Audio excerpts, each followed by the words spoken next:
विद्यार्थी मित्रांनो, आपलं आजच्या तासामध्ये स्वागत. आज आपण गणित जे घेणार आहोत ते इलस्ट्रेशन नंबर 9 पेज नंबर 85 वर दिलेलं आहे. प्रॉब्लेम अशा स्वरूपाचा आहे पहा. Following is the receipt and payment account of Parnil sports club Pune and additional information given below. You are required to prepare income and expenditure account for the year ended 31st March 2019 and the balance sheet as on that date. Parnil sports club Pune या संस्थेनं आपल्याला receipt and payment account आणि खालील माहिती पुरवलेली आहे. त्या आधारावर 31 मार्च 2019 रोजी संपणाऱ्या वर्षाकरिता आपल्याला अंतिम खाते तयार करायला सांगितलेले आहे. फायनल अकाउंट्स तयार करायला सांगितलेलं आहे. आपल्याला लक्षात ठेवायचं आहे आपलं वर्ष कशा प्रकारचं आहे. 1 एप्रिल 2018ला सुरू होणारं वर्ष 31/3/2019ला सुरू होत असतं. हे चांगलं लक्षात ठेवायचं. आपलं हे फायनान्शियल इयर आहे. हे आपलं फायनान्शियल इयर.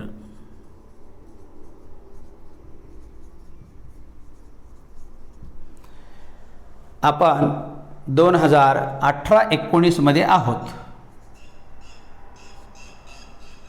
2018-19 हे आपलं करंट इयर आहे. हे चांगलं लक्षात ठेवायचं. आता आपण रिसिप्ट अँड पेमेंट मध्ये असलेल्या ॲडजस्टमेंटच्या पदांना टिक मार्क करूया. त्यामध्ये सबस्क्रिप्शन एक पद आहे, डोनेशन आहे, एंट्रन्स फीस आहे आणि पेमेंट साईडला परचेस ऑफ स्पोर्ट्स मटेरियल हे आहे. आपल्याला या ठिकाणी रिसिप्ट अँड पेमेंट आणि काही ॲडजस्टमेंट दिलेले आहेत. त्या ॲडजस्टमेंटच्या आधारावर आपल्याला फायनल अकाउंट्स तयार करायचे आहेत. चला मग आपण आता सोडवायला सुरुवात करू. नेहमीप्रमाणेच बॅलन्स ब्रॉट डाऊन ₹5000 हे ओपनिंग बॅलन्स आहे. 1/4/2018चं बॅलन्स आहे. आपण मात्र 31/3/2019चे अकाउंट्स तयार करत असल्यामुळं सगळी बॅलन्सेस आपले 31/3/2019चे आपण या ठिकाणी विचारात घेत असतो. नंतर सबस्क्रिप्शनमध्ये 3 वर्षाचं सबस्क्रिप्शन आपल्याला दिलेलं आहे मित्रांनो. 2016-17चे ₹2000 मिळालेले आहेत आपल्याला. 2017-18चे ₹3000 मिळालेले आहेत आणि 2018-19चे ₹70,000 मिळालेले आहेत. म्हणजे 2016-17 म्हणजे आपल्या पाठीमागचं वर्ष आहे 17-18 आणि त्याच्या पाठीमागचं वर्ष आहे 16-17. त्या 16-17ची काही वर्गणी येणे राहिली होती, आपली सबस्क्रिप्शन येणं राहिलं होतं, ते आज आपल्याला ₹2000 मिळालेले आहेत. आणि मागच्या वर्ष म्हणजे 17-18चे सुद्धा वर्गणी येणे राहिली होती, ती सुद्धा मिळालेली आपल्याला ₹3000. ह्या दोन्ही वर्गणी पाठीमागच्या वर्षाशी संबंधित असल्यामुळं चालू वर्षाचं उत्पन्न नाही, म्हणून याचा इथं आपल्याला विचार करायचा नाही. फक्त चालू वर्षाची घ्यायची आहे. 2018-19 ते 70,000 वर्गणी हे आपलं चालू वर्षाचं उत्पन्न आहे. म्हणून इन्कम अँड एक्सपेंडिचर अकाउंटच्या इन्कम साईडला घेऊन टाकायचं आहे बाय सबस्क्रिप्शन.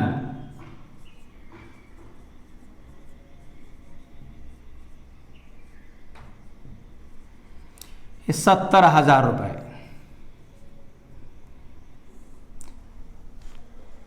नेक्स्ट आहे डोनेशन ₹15,000. देणगी आपल्याला ₹15,000 मिळालेली आहे. त्यावर ही ॲडजस्टमेंट आहे. आतमध्ये रक्कम ठेवा बाय डोनेशन. 15,000 याला ही ॲडजस्टमेंट आहे. आतमध्ये ठेवून एक रेषाचं अंतर ठेवा. नंतर एंट्रन्स फीस ₹1700 हेही आपलं उत्पन्न आहे, म्हणून उत्पन्न बाजूला एंट्रन्स शुल्क. Entrance fees 1,700. नंतर आहे लाईफ मेंबरशिप फीस ₹17,000 17,000 आपल्याला आजीवन सभासदत्व शुल्क प्राप्त झालेलं आहे. हे उत्पन्न आहे. आपलं उत्पन्न बाजूला लिहून टाका इथं बाय लाईफ मेंबरशिप हे फीस कंसामध्ये आपल्याला दिलेलं आहे रेव्हेन्यू. हे रेव्हेन्यू लिहून टाकायचं आहे ₹17,000. हे 17,000. नंतर नेक्स्ट आहे टुर्नामेंट रिसिप्ट्स, म्हणजे आपण काही क्रीडा स्पर्धा आयोजित केल्या होत्या, त्या स्पर्धेतून आपल्याला तिकिटा वगैरेद्वारे 60,000 रुपये उत्पन्न मिळालेलं आहे. तेही आपल्या उत्पन्न स्वरूपात लिहून टाका बाय टुर्नामेंट रिसिप्ट्स.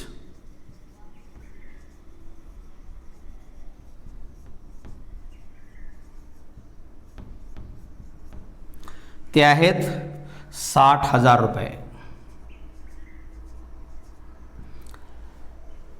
रिसिप्ट बाजूची पदं संपलेली आहेत. पेमेंट्स बाजू पहा. Bank overdraft repaid 32,000.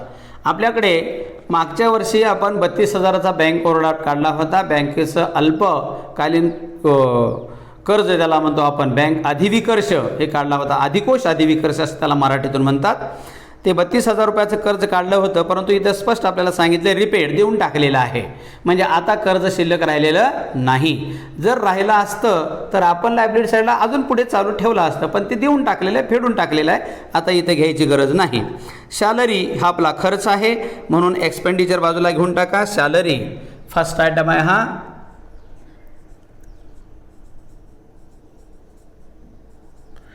हे आहे 10,000 रुपये.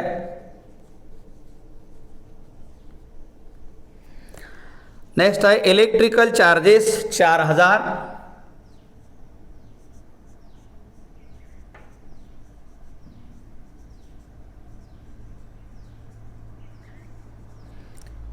हाही खर्चच आहे. नेक्स्ट आहे म्युनिसिपल टॅक्स, नगर परिषदेचा कर.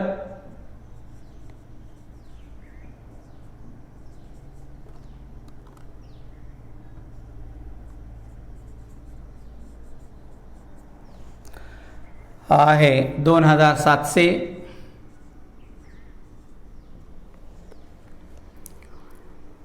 यानंतर आहे परचेस ऑफ स्पोर्ट्स मटेरियल. 50,000चा आपण स्पोर्ट्स मटेरियल खरेदी केलेला आहे.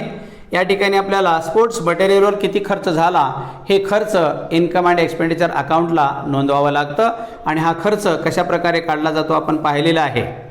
मागच्या वर्षी जे काही शिल्लक राहिले असेल स्पोर्ट्सचं मटेरियल ते आपण ह्या चालू वर्षात वापरतो, आणि ते कमी पडतं म्हणून पुन्हा खरेदी करत असतो. म्हणजे खरेदी केलेलं मागच्या वर्षाचं एकत्रित केलं जातं, आणि वर्षभर वापरून याच्यातले काही शिल्लक राहतं ते पुढच्या वर्षाला आपण वापरतो, म्हणून पुढे फॉरवर्ड करून टाकून त्याला वजा करून टाकत असतो. म्हणजे एकूण क्रीडा साहित्याचा वापर किती झाला, किती खर्चाचा झाला हे काढण्यासाठी अगोदरचा ओपनिंग स्टॉक प्लस परचेसेस आणि मायनस क्लोजिंग स्टॉक या फॉर्म्युल्यानं आपण हे मटेरियल कंझ्युम्ड काढत असतो. म्हणून इथं लिहायचं आता स्पोर्ट्स मटेरियल कंझ्युम्ड कशा प्रकारे काढलं जातं पहा. आता स्पोर्ट्स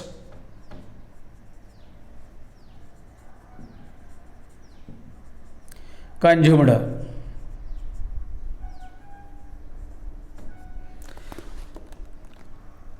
तर यामध्ये पहिल्यांदा येईल आता ओपनिंग स्टॉक. ज्यावेळेस येईल तो लिहू आपण ओपनिंग स्टॉक.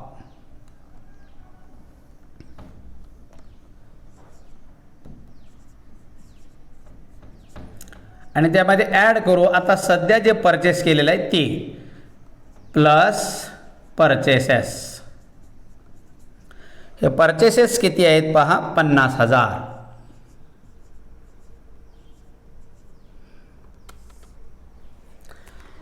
नंतर जनरल एक्सपेन्सेस 500 रुपये खर्च आहे, तो लिहून टाकायचं टू जनरल एक्सपेन्सेस.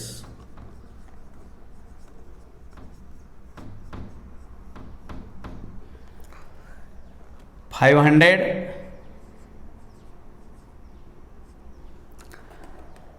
नंतर रिपेअर्स टू एक मिनटं हां बिलियर्ड एक्सपेन्सेस आहेत 3,000, तेही खर्च म्हणून इथं लिहून टाका billiard expenses.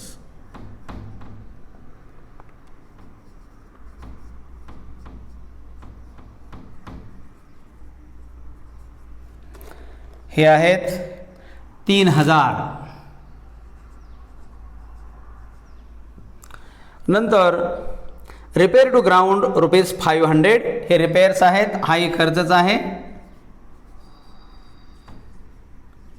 Repairs to ground 500 रुपये. यानंतर टुर्नामेंट एक्सपेन्सेस 50,000चे आहे. जसं टुर्नामेंट रिसिप्ट आपल्याला प्राप्त झाल्या 60,000च्या, तशा प्रकारे खर्च आहे, हा खर्चही नोंदून टाकू या ठिकाणी.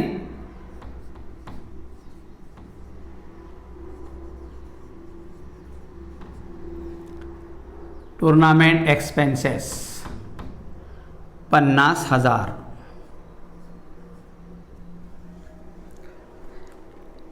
हो, आता बॅलन्स कॅरेट डाऊन हे आपलं क्लोजिंग कॅश आणि बँक बॅलन्स आपण असेट साईडला घेतो. Cash in hand and cash at bank.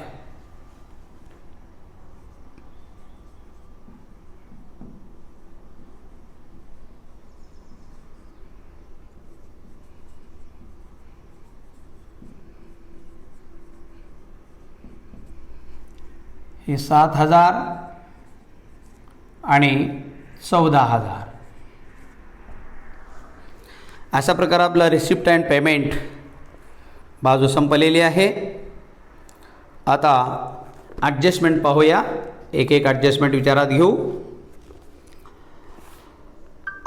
Additional information number 1, 50% of donation are for building fund.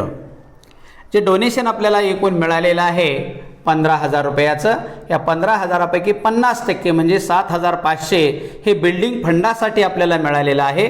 म्हणून ते कॅपिटल स्वरूपाचं रिसिप्ट आहे. म्हणून या रेव्हेन्यू स्वरूपाच्या रिसिप्टमध्ये आपल्याला ठेवायचं नाही. यातून 50% काढायचे आणि 50% कॅपिटल फंडामध्ये ॲड करायचे. म्हणून इथून मायनस करा, मायनस बिल्डिंग फंडाला घेऊन जायचं आपल्याला. बिल्डिंग फंड म्हटले ना, कॅपिटल फंड नाही, सॉरी, बिल्डिंग फंड आहे. इथून बिल्डिंग फंड म्हणा.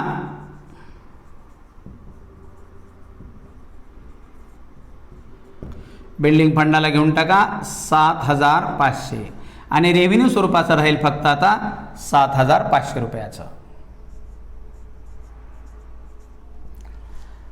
तर वर कॅपिटल फंडाला वगैरे जागा सोडून खाली लिहा बिल्डिंग फंड. बिल्डिंग फंड यामध्ये ॲड करा डोनेशन. डोनेशन आहे 7,500 रुपयाचं. 7,500चं डोनेशन मिळालं बिल्डिंग फंडामध्ये. नंतर नेक्स्ट ॲडजस्टमेंट आहे 70% of entrance fees should be capitalized. जे आपल्याला एंट्रन्स शुल्क मिळालं, फीस मिळालेली आहे 1,700, त्याच्या 70% आपल्याला कुठं कॅपिटल फंडाला ट्रान्सफर करायचं आहे. 70% मायनस 70% कॅपिटलाइज्ड. 70% इथं आपण काढून टाकू, वर्किंगमध्ये घेऊ.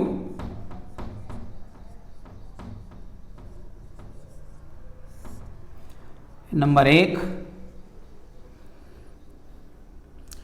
70% of entrance fees. Entrance fees आहे एकूण 1,700 गुणिले 70% भागिले 100. हे कटवून असं कॅल्क्युलेशन करून घ्या. हे 7 0 0 7 7 49 ला 9 हातचे 4 7 1 7 4 11 1,190. 70% आलेला हे इथून काढून टाकायचं. 1,190 काढून टाकायचं. उरलेलं इथं ठेवून टाकायचं. 0 10 मधून 9 गेले 1 राहिलं. इथं राहिलं 6 6 मधून 1 गेलं 5 राहिले. 510 राहिले फक्त. हे घेऊन टाका इकडं. आता इथं कॅपिटल फंड लिहून टाकू आपण. Capital fund. कॅपिटल फंड यामध्ये ॲड प्लस एंट्रन्स शुल्क. एंट्रन्स फीस हे आहे 1,190. चला आता adjustment number 3. Subscription ₹500 for the year 2016-17 and ₹1,000 for the year 2017-18 are still in arrears. पहा रिसिप्ट अँड पेमेंट बाजूला आपल्याला दिले. पहा 16-17ची सबस्क्रिप्शन 2000 मिळालेलं आहे आणि 17-18चं सबस्क्रिप्शन 3000 मिळालेलं आहे. तरीही 16-17चे 500 रुपये आणि 17-18चे 1000 रुपये अद्याप यावयाचे आहेत असं ते सांगत आहेत. याचा अर्थ मागच्या वर्षी 16-17चे 2500 यावयाचे होते आणि 17-18चे 1000 यावयाचे होते. म्हणजेच 2500 पैकी 2000 मिळाले, 500 राहिले. 4000 पैकी 3000 मिळाले, 1000 राहिले. 1000 राहिले जोपर्यंत मिळत नाही तोपर्यंत ती आपली ॲसेट असते. म्हणून ॲसेट साईडला आपण सबस्क्रिप्शन आउटस्टँडिंग या पदाखाली आपण लिहून टाकूया. लिहा आउटस्टँडिंग सबस्क्रिप्शन.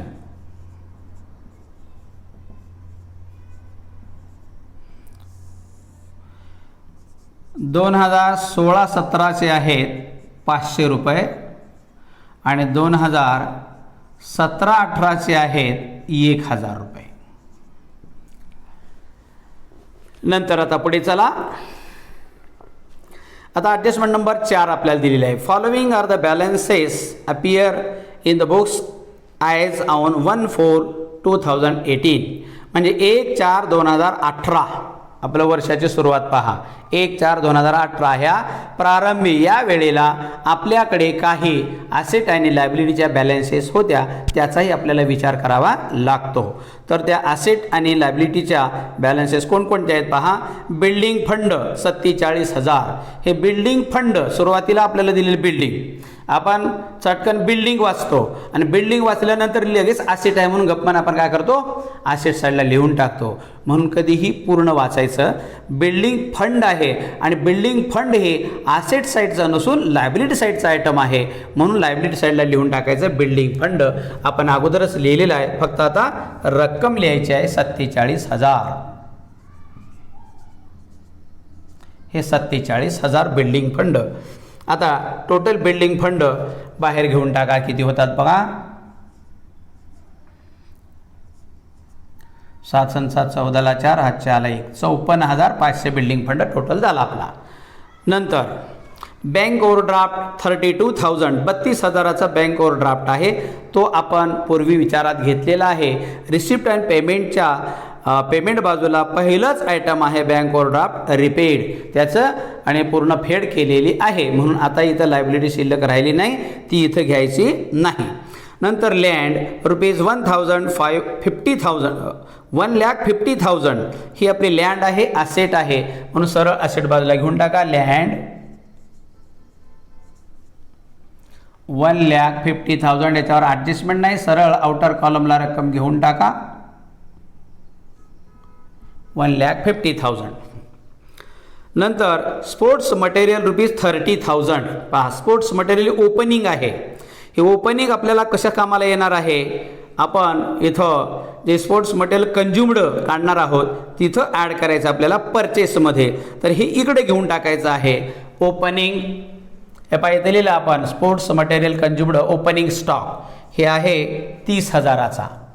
हे 30,000 म्हणजे आपल्या वर्षभरामध्ये आपल्याला एकूण मटेरियल वापरण्यासाठी किती उपलब्ध झालं. मागच्या वर्षीचं 30,000 आणि चालू वर्षीचं 50,000 खरेदी केलेलं, एकूण 80,000चं असं आपल्याकडे शिल्लक उपलब्ध झालं स्पोर्ट्स वर्षभर वापरण्यासाठी. नंतर आउटस्टँडिंग सबस्क्रिप्शन फॉर 2016-17 ₹2,500 अँड 2017-18 ₹4,000. ही पुन्हा आणखी आला पहा. आता इथं 16-17चे 2,500 आउटस्टँडिंग होते आणि 2017-18चे 4,000 आउटस्टँडिंग होते. कधी होते, 1/4/2018ला. पण 1/4/2018 पासून 31/3/2019 पर्यंत 12 महिने गेले. या महिन्यामध्ये काही सबस्क्रिप्शन आपल्याला मिळालेलं आहे. 16-17चे मिळालेलं आहे आणि 17-18चे मिळालेलं आहे. म्हणूनच इथं वर सांगितले आपल्याला 16-17चे 500 राहिलेत आणि 17-18चे 1000 राहिलेत. अर्थात 16-17चे 2000 मिळालेत आणि 17-18चे 3000 मिळालेत. याचा उल्लेख रिसिप्ट अँड पेमेंट अकाउंटच्या डेबिट साईडला आहे, रिसिप्ट साईडला. म्हणून त्या ठिकाणी याचाही आपण पूर्वी विचार केलेला आहे. आता विचार करण्याची काही आवश्यकता नाही. नंतर adjustment number 5, outstanding subscription for the current year is ₹8,000. चालू वर्षाचे सबस्क्रिप्शन आणखी आउटस्टँडिंग आहेत, येणे आहेत. हे आपलं उत्पन्न आहे चालू वर्षाचं, म्हणून चालू वर्षाच्या सबस्क्रिप्शनमध्ये त्याला ॲड करायचं आहे. Add outstanding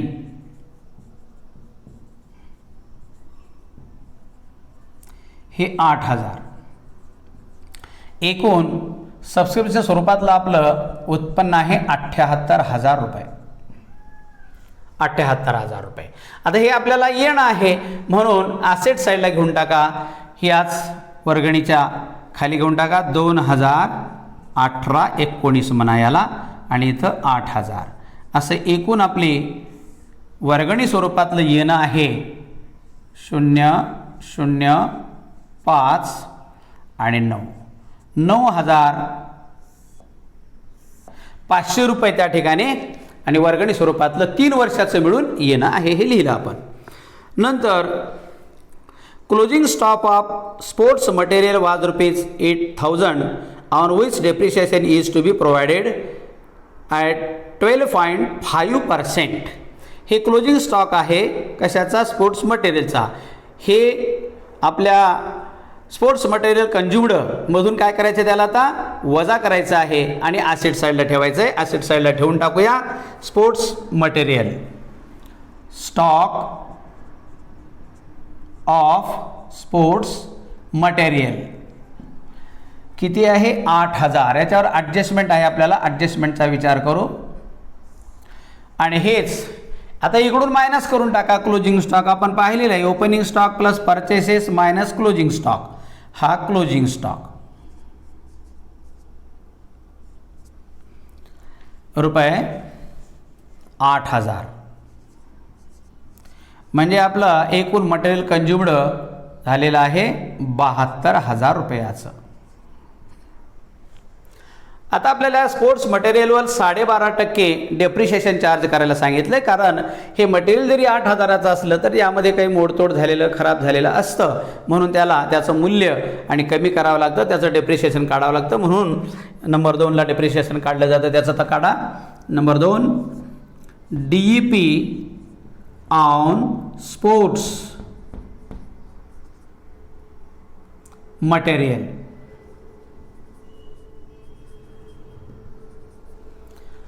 DEP on sports material किती पहा? 8,000वर आपल्याला 12.5% 12.5% डेप्रिशिएशन चार्ज करायचं आहे. तर कॅल्क्युलेशन दिलेली रक्कम गुणिले टक्केवारी भागिले 100 कॅल्क्युलेशन करून घ्या. हे 0 कटला, हे 0 कटला, हा 0 कटला, हा 0 कटला. आता 80 आणि 12.5 याचा गुणाकार करायचा आहे. गुणाकार कशा प्रकारे येतो पहा. आता पहा, सोपा गुणाकार करायचा. 80ने वाचायचं नाही, 12.5ने वाचायचं नाही. आपल्याला दोन्ही काही जमणार नाहीत, म्हणून सरळ गुणाकार करायचा. 0ला 0 जशा तसं ठेवून टाकायचं आणि 8ने सरळ गुणाकार करायचा. आता 8×45ला 0 ह्याच्याले 4, 8 दुगणी 16 आणि 4 20ला 0 ह्याच्याले 2, 8 एका 8 आणि 2 10, आणि दशांश एक स्थळानंतर असल्यामुळे इथं दशांश देऊन टाका. आपलं डेप्रिशिएशन आलं 1,000 रुपयाचं, म्हणून इथं मायनस DEP ₹1,000. जरी आपलं स्पोर्ट्स मटेरियल 8,000 वरवरच्या किमतीचं होतं तरी खरं मूल्य त्याचं आहे 7,000. हे डेप्रिशिएशन आपल्यासाठी लॉस असल्यामुळं इन्कम अँड एक्सपेंडिचर अकाउंटच्या डेबिट साईडला लिहा DEP ऑन स्पोर्ट्स मटेरियल ₹1,000. हां, अशा प्रकारे आपल्या सर्व ॲडजस्टमेंट आपण केलेले आहेत मित्रांनो. आता तुमच्या काय लक्षात येतं पहा, आपल्याला इथं काय दिले नाही हे लक्षात येतं पहा. आता आपल्याला काय पाहिजे, लायबिलिटी साईडला ॲसेट आणि बॅलन्स शीटमध्ये ॲसेट आणि लायबिलिटी अशा 2 साईड आहेत. लायबिलिटी काही असतात आणि ॲसेट काही असतात. आपल्याला ॲसेट्स सर्व दिलेले आहेत, पण लायबिलिटी साईडला पहिलं पद असतं ते कॅपिटल फंडाचं, पण ते कॅपिटल फंड मात्र आपल्याला इथे दिलेला नाही.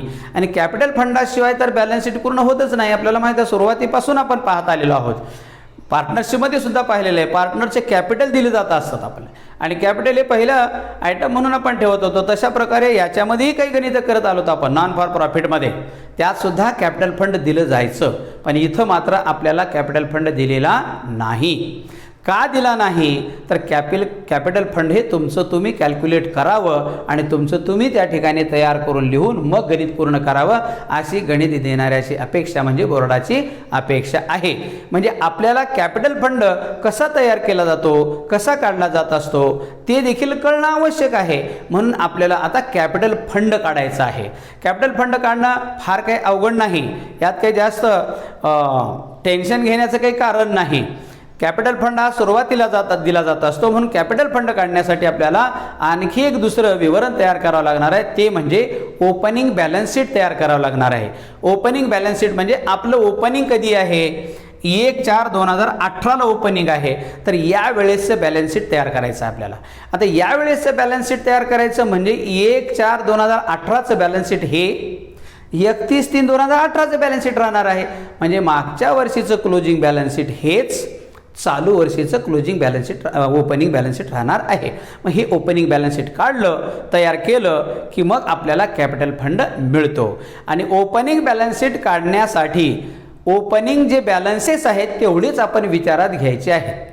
ओपनिंग बॅलन्सेस शिवाय वर्षभरामध्ये घडलेल्या घटनांचा विचार करायचा नाही. 1/4/2018ला आपल्या संस्थेची काय स्थिती होती, किती देणं होतं आणि किती येणं होतं हेच तेवढं मांडायचं आणि उर्वरित जे काय असेल तर ते कॅपिटल फंड राहणार आहे. तर चला मग आपण आता नवीन एक ओपनिंग बॅलन्स शीट ओपन करूया.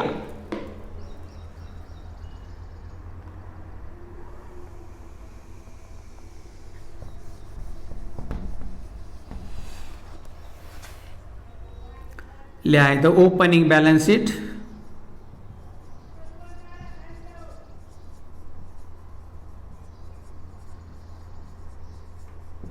आपल्याला माहित तारीख घ्यायची 1/4/2018 ही तारीख.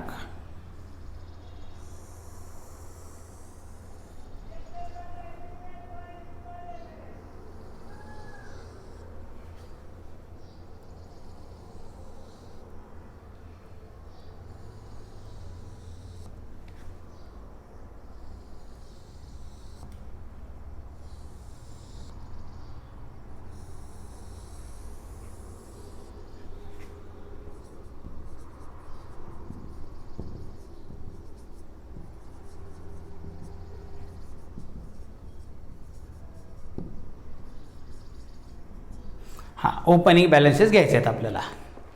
आता ओपनिंग बॅलन्सेस पहिलं पहा.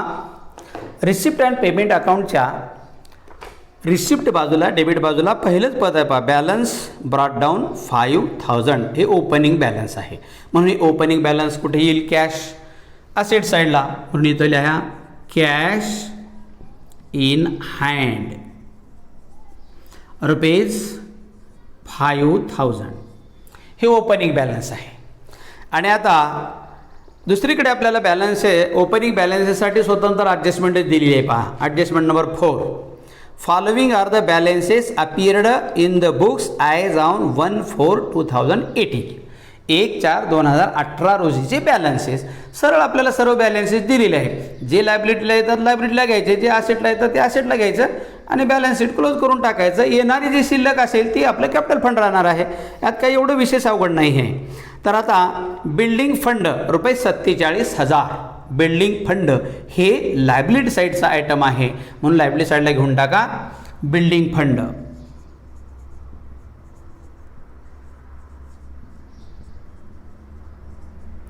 ₹47,000.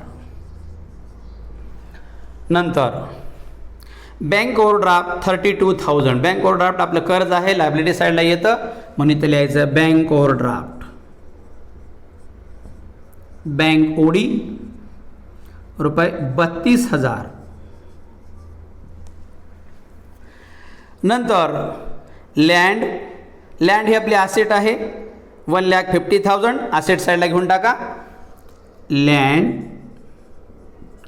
1,50,000. 1,50,000.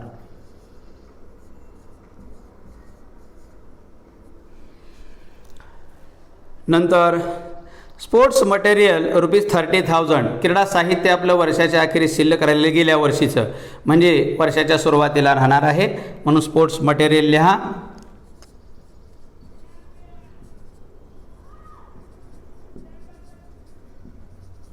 स्पोर्ट्स मटेरियल आहे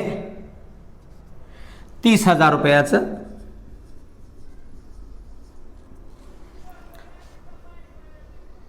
नेक्स्ट आहे आउटस्टँडिंग सबस्क्रिप्शन म्हणजे 1/4/2018 रोजी सबस्क्रिप्शन होते 16/17चे 2,500 आणि 17/18चे 4,000 हे दोन्ही घेऊन टाकायचे आहेत. आउटस्टँडिंग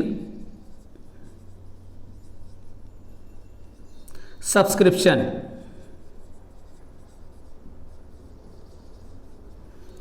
हे 2016-17 चं येणं होतं 2,500, हे 2,500 आणि 2017-18चं येणं होतं 4,000 रुपये. अशा प्रकारे हे सगळे ओपनिंग बॅलन्सेस आपण लिहिलेले आहेत. आता हे बॅलन्स शीट क्लोज करून टाकायचा. 0 0 5 5 5 आणि 2 7 7 आणि 4 11ला 1 हातच्या आला 1 5 आणि 1 6 6 आणि 3 9 आणि 1 1,91,500 हे ॲसेटची बेरीज झाली आपल्या 1,91,500. 1,91,500. आता हे बॅलन्सिंग फिगर काढून घ्यायची या ठिकाणी. 1,91,000 मधून हे किती होतात 5 7 आणि 2 9 4 आणि 3 7 79,000 रुपये वजा करायचे म्हणजे असे करायचे पहा 0 0 5 5 इथं 5 नंतर 7 आणि 2 9 9 किती 11 9 2 11 11ला 1 हातच्या 1 1 आणि 4 5 5 आणि 3 8 8 आणि किती 9 8 आणि 1 9 आणि 81 1 1,12,500 हे आहे आपलं कॅपिटल फंड आणि हेच बॅलन्सिंग फिगर म्हणून लिहायचं इथं त्या ठिकाणी.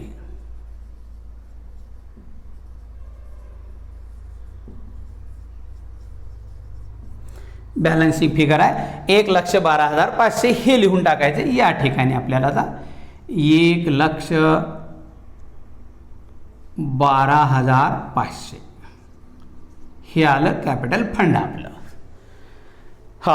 अशा प्रकारे हे कॅपिटल फंड काढायचं मित्रांनो, लक्षात ठेवायचं. आपल्याला त्या आवश्यक असलेली सामग्री सर्व ओपनिंग बॅलन्स शीट दिलेली असतात. फक्त ओपनिंग बॅलन्स शीट काय करायचं, ओपनिंग बॅलन्स शीट तयार करायचं, लायबिलिटी साईडला लायबिलिटी ठेवून टाकायच्या, असेट साईडला असेट ठेवून टाकायच्या आणि क्लोज करून बॅलन्स काढायचं आणि तेच बॅलन्स आपलं कॅपिटल फंड असतं.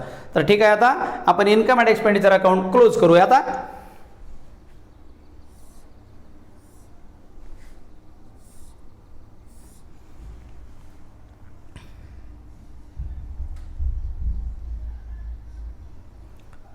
पाच आणि 5 10 10ला 0 ह्याच्या 1 1 आणि 8 9 9 7 16 16 आणि 7 23ला 3 ह्याच्या आले 2 2 आणि 7 9 9 आणि 1 10 10 आणि 7 16 1,63,100 हे 1,63,000 10 100 नाही सॉरी 1,63,010 अशा प्रकारे हे आपलं इन्कम आलं. या इन्कममधून हे सगळे एक्सपेंडिचर आपल्याला वजा करायचे आहे. ते एक्सपेंडिचरची आपण बेरीज बाजूला करूया. 0 हे 0 7 7 आणि 5 12 12 आणि 5 17 17ला 7 हातच्या आला 1 1 1 आणि 4 5 5 आणि 2 7 7 आणि 2 9 9 आणि 3 12 12 आणि 1 13 13ला 3 हातच्या 1 1 आणि 1 2 2 आणि 7 9 9 आणि 5 14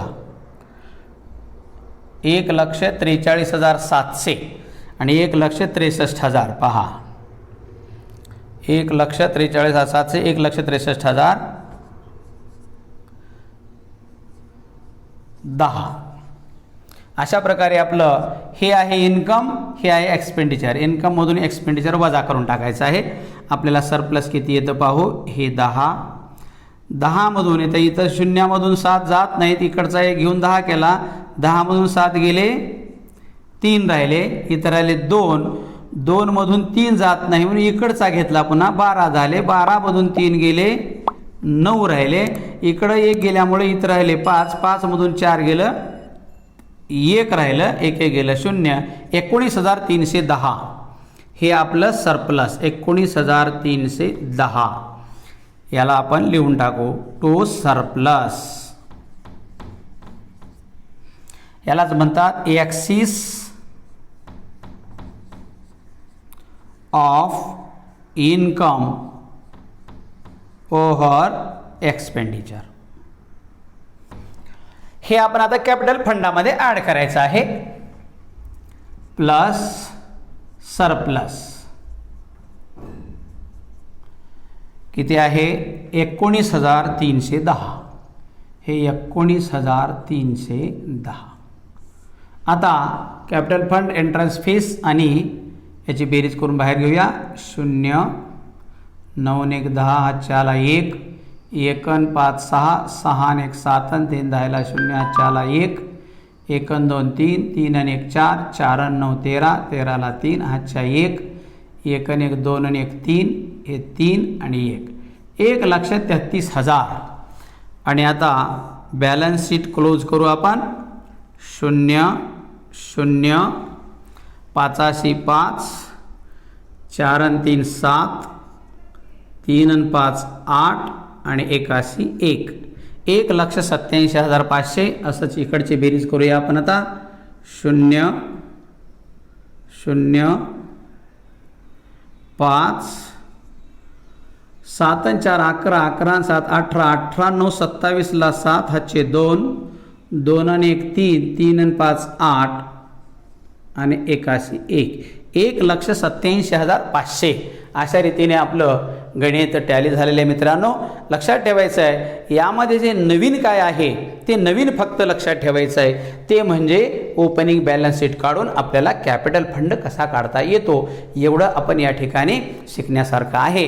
म्हणून कॅपिटल फंडाचं कॅल्क्युलेशन देखील आवश्यक रीतीनं आपल्याला अवघड आहे म्हणून असे गणित आपण सोडून देतो, पण सोडून दिल्यानंतर परीक्षेत असा प्रॉब्लेम निर्माण होत असतो. म्हणून ह्याचंही कॅल्क्युलेशन आपल्याला आलं पाहिजे म्हणून हे गणित आपल्याला कॅपिटल फंड काढावं यासाठी दिलेलं आहे ते आपण पूर्ण केलेलं आहे. असंच याचा पुन्हा एकदा आपण चांगल्यासारखं पुन्हा पुन्हा सराव करा म्हणजे आपल्या चांगलं लक्षात राहील की कॅपिटल फंड कशा प्रकारे काढला जात असतो. तर आता आपण इथं थांबूया.